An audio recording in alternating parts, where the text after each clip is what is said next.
Welcome, fellow fans of Clash of Clans old and new. It is your host, Galadon, and I hope you're having a fantastic day and a fantastic holiday season wherever you are in the world. Thank you guys so much for stopping by. Today, we are talking about a base that was absolutely unbeatable until.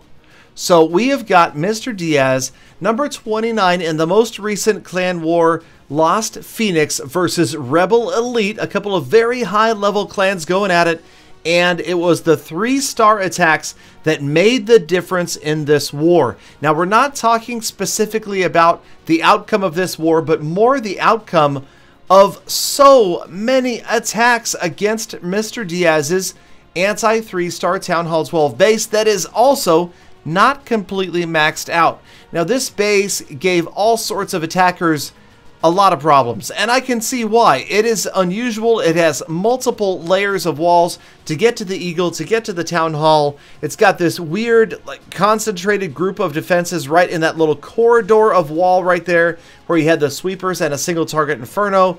And, well, apparently Rebel Elite decided this was the base they were going to go after to try to pick up a 3-star late in the war. So that first attack you saw was the first attack against Mr. Diaz's base, and Rebel Elite proceeded to attack it 6 more times. So this base was attacked a total of 7 times. Now, I realize that this isn't a first by any means. I know that a lot of players in a lot of wars have had bases attacked even more than 7 times, but it is kind of high, and it's kind of funny to see the base continue to defend time and time and time again. And, you know, it really obviously comes down to what attack you're throwing at it and if you're coming from the right direction. Now, of course, there's a certain amount of RNG, of that randomness that happens in these clash attacks, especially once your units get towards the core of a base. You lose all control. You lose all self-control. No, you lose all control over your units once you've used all the abilities and you've dropped all the units down and you've used all your spells. You just kind of have to hope and pray that, you know, the sweeper doesn't send it the wrong way, that the Inferno locks onto the right target, that sort of thing. And so, yeah, that is one of the things that really high-level clans actually complain about in Clash of Clans, is the RNG factor that does make a lot of these attacks unpredictable. Right here, check out the Warden's ability. Might have been a little bit early. A bunch of the loons go down, and right there, that may have been the difference between a 2 and a 3-star. If you have that big group of loons taking out the Expo and that air defense right... Well, no, okay, never mind. There's still a lot of defenses at the top of this village. But it was a good effort, and anything, any day, anyway, anyhow, 78% 2-star is a solid attack, although not a 3. And this war, again, did come down to players dropping triples. Now, also, I know, don't bother to go down in the comments, because I know a few of you have already gone down there to say, Galadon, this base isn't that hard. These attacks just sucked. Okay, well, I don't think the attacks sucked, but maybe they weren't necessarily tailored as really precision, surgical 3-star attacks. We didn't see anybody go after this base with a Queenwalk Miner, and I think we did see... no, we didn't see anybody go after it with a Queenwalk Lalo either. I feel like those 2 attacks would have had a chance at this. I don't know if we saw a Bow Witch or not either. We'll continue to look at the replays. You know, I gotta tell you, a lot of clans, including Lost Phoenix, love their Electro Dragons, and I am absolutely guilty of it, okay? I am a huge Electro Dragon fan. I do believe it does have the potential to 3-star bases like this, anti-3-star Town Hall 12 bases, but, you know, part of the problem with an Electro Dragon attack is it comes down to that randomness. You know, where do they path? Where do they go? Do they get to the air defenses early? Do they fall to the Giga Bomb like you saw the balloons go right there? And so, yeah, it's, I don't know, frustrating to some, great to others. This attack, another solid 2-star, but just not enough to tack up that 3rd star, and player after player after player did not give up. Now, Rebel Elite was smart in that they waited until it looked like they had 2-starred pretty much every base, and then they said, this is the base we're going to go after, let's work together. I don't know how much they communicated, but as you can see, Not a huge improvement chronologically speaking. I'm showing these attacks as they happened from first to last in the clan war. Now we will see some much higher percentage attacks here. This one kind of unusual, not sure. Now I like to call this Quattro Quaco. I know that's really high in the cringe factor, but hey, whatever.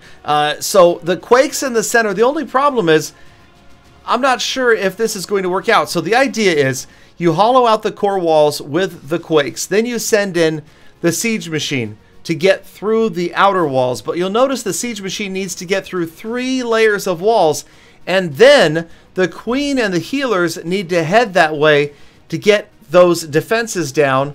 And as you can see, the queen and the Grand Warden, the healers, have already gone off to the right-hand side, so not following the intended path. And despite the freeze spell there, they're gone. They have left it behind. The hole was there, and nobody's going to use it, unfortunately. And the Barb King, everybody going down. You've got a bunch of Electro Dragons. We're going to go ahead and fast forward through this attack because, as you can see, the Town Hall stands. And again, after being 2-starred earlier, this is going to be a triple or nothing. And another Rebel Elite player not quite able to pick it up. The Archer Queen gets in, gets close, and in fact, almost gets the Town Hall down. 70% 1-star. Now, the night that I was recording these, I also issued the challenge to anybody in Lost Phoenix to 3-star Mr. Diaz's base. He was putting it up in friendlies over and over for Lost Phoenix members to attack. I was actually streaming, so a few of you that were at the Twitch stream, www.twitch.tv/GaladonCoc, a few of you that were there might have seen the attacks and might have seen what happened, and so you already know the outcome of this video, but shh, don't give it away. Don't give it away. So we had Lost Phoenix members trying to attack it, seeing if anybody could 3-star the untriplable, the unbeatable, because 3 stars win wars, the unbeatable base of Mr. Diaz. So again, with the Electro Dragons, you've got a haste spell left over here as well. And again, that Inferno, that group of defenses up at the top of the screen, another concentrated area that's just too much for most units to get through. And DOD from Rebel Elite with one of the better attacks. Mind you, this was one of the best attacks perpetrated on Mr. Diaz's base. In fact, I believe this was the highest percentage we saw in the war. A 2-star, and it's somewhere around 90%. A few cleanup units are going to pick up some exposed structures out here. Really, only 2 defenses remained, the Archer Tower and the Wizard Tower at the top of your screen. Otherwise, this would have been a triple, so super, super close. So, for some reason, it looked like Electro Dragons might be the way to decode Mr. Diaz's unbeatable mystery base. But we are not quite done yet. So, we've got nearly every player from the other clan has attacked this base. Okay, it's not quite that bad. But a total of 7 players end up attacking this base. And they get close, some closer than others, some using very unorthodox. Check this out, 7 freezes, dragons, and Electro Dragons. Now, I would love to see an attack like this work. It would be so much fun. My favorite attack of all time would be a 3-star strategy where you're using dragons, Electro Dragons, and baby dragons. Okay, I want to see the Dragon Trio. Okay, everybody's in drag? What would we call that? I feel like we could make a really funny thumbnail and a really good video for that one if anybody could come up with a triple dragon strategy that actually works. Probably not going to happen, and unfortunately did not happen for Lightning from Rebel Elite. As you see, the Seeking Air Mines taking out dragons all over the place. The Sweepers doing a great job of keeping the dragons away from the core, and it looks like it's going to be another 1-star attack. The majority of the E-Drags up at the top of the screen. The single target Inferno doing a great job. Lots of freeze spells though. And then, of course, oh wait, you got Lightning here. This was actually reminded me of those old-fashioned style, like when we used to do a lot of Lava Loon attacks where you would save the heroes for the end of the attack. Of course, that was before we had siege machines, so you had to use wall breakers to try to get in to open a path. Well, the path is mostly open here, but Lightning just went ahead and went for the extra loot, I guess. The extra buildings around the outside. Obviously, no chance at even the 2-star at this point.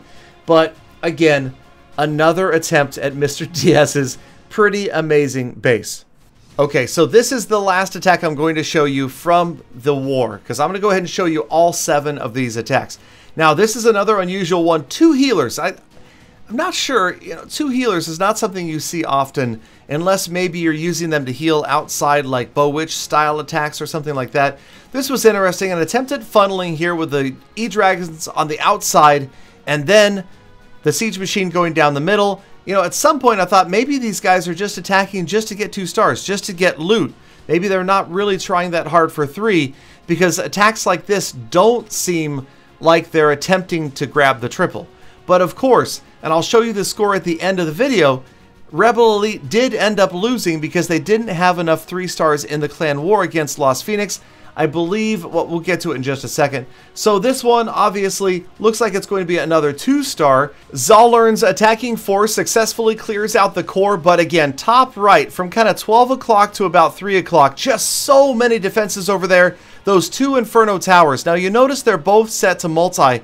When there are 2 Inferno Towers that can activate against the same group of troops that are both set to the same setting, those are called Twinfernos. Just so you know, Twinfernos, if one is set to multi and one is set to single, then they're called fraternal Twinfernos. Sorry, I just had to throw that out there. Okay, so Zolern, this is the number 7th attack against Mr. Diaz's base. And again, I threw out the challenge to anybody in Lost Phoenix. Triple this base and get a guaranteed spot, fame and fortune in Galadon's next video as I cover this unbeatable base ... until. Now, I haven't made the title and the thumbnail yet, to be honest, but I figure that's where I'm leaning for that. Okay, so this is going to wrap up the last attack. There it is. Another good attempt. Another 2-star. So success in that it's 2 stars, but just not quite getting the job done. So, of course, you know that yours truly has to give this a try as well. Okay, here's the end of the war. So Lost Phoenix with 4 3-stars, Rebel Elite with just 1 3-star, and that was the difference. I mean, that's a great scoreboard. Look, nobody 1-starred. Not a single 1-star attack out of 30 attacks from both sides. Okay, so let's get into it. Here we go, Galadon. Now, I will admit that, yes, this is E-Dragon spam, but it is still my favorite attack. It's a pretty good deployment of the dragons and the loons, I have to say, pretty evenly spread. Top right of the base. We're going after the Twinfernos. We're going after the hardest side of the base first. That was my general idea. Look at the free spells. Good value right here. Second free spell. Love the value. Expo, Air Defense, Sweeper, Inferno Tower. All caught by that free spell. And then again, that, I think, made a big difference right here, as now we are through that big, devastating corner, that devastating side, 12 to 3 o'clock of the base. In come all the units, right to the Town Hall. Town Hall goes down. Notice that the Grand Warden was incorrectly set to ground. He should have been on air. I didn't have his ability ready there, and that would have been ideal. But notice something else. That's right, there's not a lot of defenses left, and the Archer Queen, the Grand Warden, and 3 Electro Dragons remain alive. The Barb King takes out the last air defense and a wizard tower. Absolutely heroic Barbarian King. He is amazing. That really made a huge difference in this attack. You can see at the bottom right, no defenses left. Archer Queen gets to the Archer Tower before it gets to that Electro Dragon, and now you know what we were headed for. That is right. Unbelievable. I'm telling you, you were seeing this correctly. This is not an optical illusion. This is not somebody else using my account. This is actually what happened. Using E-Dragons coming from the top right of this base, going right at that tough area and getting out the Twinfernos first, I feel like made a difference. Maybe studying all of the fails made a difference as well. But surprisingly, we pick up the 3-star that seemed impossible. Nobody else in Lost Phoenix got it done either. And unbeatable, ... until Galadon attacks the base. All right, you guys, thank you for watching. Make sure you subscribe, like, comment, get ready for exciting update information. Have a fantastic day. Be kind to each other out there. Be kind to animals. And it would absolutely make my day if I could see all of you back here again tomorrow for more full attacks.